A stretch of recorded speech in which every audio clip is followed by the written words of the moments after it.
Hi, எல்லாரும் எப்படி இருக்கீங்க? ஆடி மாதம் பிறந்தாச்சு. முதல் வெள்ளிக்கிழமை.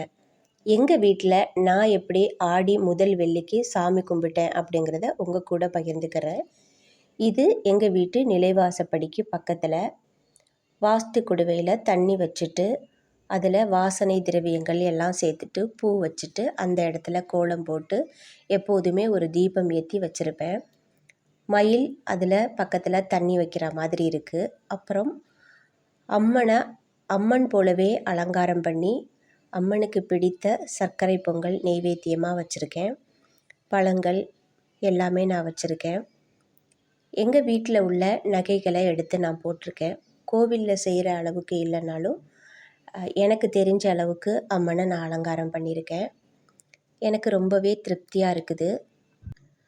இந்த ஆடி மாதத்தை சக்தி மாதம் அப்படின்னு சொல்லுவாங்க. சிவனை விட சக்திக்கு தான் அதிக ஒரு பவர் இருக்குது அப்படின்னு அந்த காலத்தில் பெரியவங்க சொல்லியிருக்காங்க.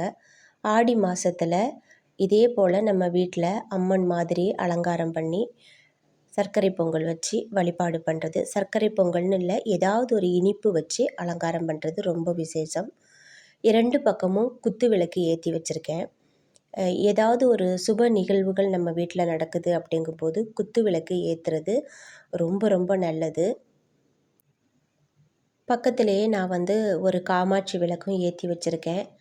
5 முகம் 7 முகம் ஏற்றலாம். இன்றைக்கி நான் வீட்டில் சாமி மாடத்துலேயும் நிறையா விளக்குகள் ஏற்றிருக்கிறதுனால 9 விளக்குகள் வரட்டும் அப்படிங்கிறதுக்காக இதில் நான் 2 விளக்கு ஏற்றி வச்சுருக்கேன். வாராகி அம்மனுக்கும் விரலி மஞ்சளில் மாலை கட்டி போட்டிருக்கிறேன். வாராகி அம்மனுக்கும் எப்போதுமே மஞ்சளில் மாலை கட்டி நான் போட்டு வணங்கிக்கிட்டு வருவேன். இந்த ஆடி மாதத்தில் இதே போல் நம்ம வீட்டில் இப்படி சாமி வச்சு பூஜை பண்ணி வழிபாடு பண்ணுறது ரொம்ப நல்லது. நம்ம குடும்பத்துக்கு எல்லா விதமான செல்வங்களையும் அள்ளி கொடுப்பாங்க அப்படிங்கிறது ரொம்ப ரொம்ப ஒரு ஐதீகமாக கருதப்படுது. இந்த மாதத்தில் 5 வெள்ளிக்கிழமைகள் இருக்குது. நான் முதல் வெள்ளிக்கிழமையே சாமி கும்பிட்டுட்டேன். இன்னும் 4 வெள்ளிக்கிழமைகள் இருக்குது. ஒவ்வொரு வாரமும் ஏதாவது ஒரு நம்மக்கிட்ட இருக்கிற ஏதாவது ஒரு பொருட்களை வச்சு சின்னதாக ஒரு நெய்வேத்தியம் பண்ணி நம்ம ஒவ்வொரு வெள்ளிக்கிழமையும் நம்ம வீட்டில் சாமி கும்பிட்டுட்டு வர்றது ரொம்ப நல்லது. பக்கத்தில் இருக்கிற அம்மன் கோவில்களுக்கு போய் தீபம் ஏற்றி வழிபாடு பண்ணுறது ரொம்ப முக்கியம். இது அம்மனை அழைக்கிறதுக்காக கலசத்தில் தண்ணி வச்சுருக்கேன். அதுக்கும் ஒரு விளக்கு ஏற்றி வச்சுருக்கேன். வாசனை திரவியங்கள் எல்லாமே சேர்த்துட்டு அம்மனை அழைக்கிறதுக்காக இந்த ஒரு கலச தீர்த்தம், இந்த ஒரு பூஜை வழிபாடு.